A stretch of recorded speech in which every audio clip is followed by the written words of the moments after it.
ಪರಿಸರ ಪ್ರಿಯರಿಗಾಗಿ ಮತ್ತು ಲೋಕ ಉಳಿಸುವ ನಿಟ್ಟಿನಲ್ಲಿ ಈಗೆಲ್ಲ ಮಿಂಚುರಿ ಇಲ್ಲವೇ ವಿದ್ಯುತ್ ವಾಹನಗಳು ಸಾಲಾಗಿ ಬರುತ್ತವೆ. ಕ್ರಾಂತಿಕಾರಿಯಂತೆ ಈಗ 5 ನಿಮಿಷದಲ್ಲಿ ಚಾರ್ಜ್ ಆಗುವ ಬ್ಯಾಟರಿಯ ಕಾರು ಬಂದಿದೆ. ಮಿಂಚುರಿ ವಾಹನಗಳ ಸಮಸ್ಯೆ ಅಂದರೆ ಚಾರ್ಜ್ ಮಾಡಲು ಹೆಚ್ಚು ಸಮಯ ಹಿಡಿಯುವುದು ಹಾಗೂ ಹೆಚ್ಚು ಕಡೆ ಚಾರ್ಜಿಂಗ್ ಸ್ಟೇಷನ್ಗಳು ಇಲ್ಲದಿರುವುದು ಆ ವಾಹನಗಳವರು ಎದುರಿಸುತ್ತಿರುವ ಸಮಸ್ಯೆಯಾಗಿದೆ. ಈಗೀಗ ಕಡಿಮೆ ಅವಧಿಯಲ್ಲಿ ಚಾರ್ಜ್ ಆಗುವ ಬ್ಯಾಟರಿಗಳು ಬರುತ್ತಿರುವುದು ವಿದ್ಯುತ್ ವಾಹನ ಹೊಂದುವವರು ದೊಡ್ಡ ನಿಟ್ಟುಸಿರು ಬಿಡುವಂತೆ ಮಾಡಿದೆ. BYD ಕಾರು ಕಂಪನಿಯು ಹೊಸ ವಿದ್ಯುತ್ ವಾಹನ ಹೊರತರುತ್ತಿದೆ. ಇದರ ಬ್ಯಾಟರಿಯು 5 ನಿಮಿಷಗಳಲ್ಲಿ ಚಾರ್ಜ್ ಆಗ್ತಿದೆ ಎಂದು ಹೇಳಲಾಗಿದೆ.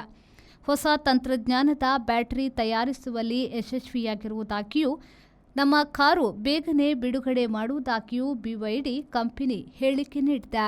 ಚೀನಾದ ಪ್ರಮುಖ ವಿದ್ಯುತ್ ಕಾರು ತಯಾರಿಕಾ ಕಂಪನಿಯಾದ BYDಯ ಹೊಸ ಬ್ಯಾಟರಿ 1 ಮೆಗಾವ್ಯಾಟ್ ವಿದ್ಯುತ್ ತಾಳಿಕೊಳ್ಳಲಿದ್ದು 5 ನಿಮಿಷದಲ್ಲಿ ಚಾರ್ಜ್ ಆಗ್ತದೆ.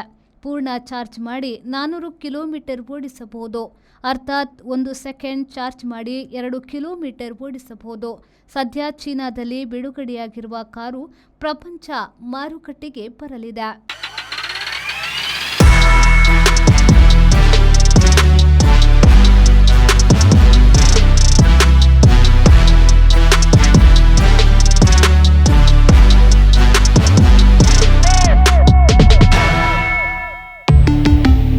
Volkswagen. Volkswagen Mangalore, Airport Road, Yeyadi, Mangalore. Volkswagen.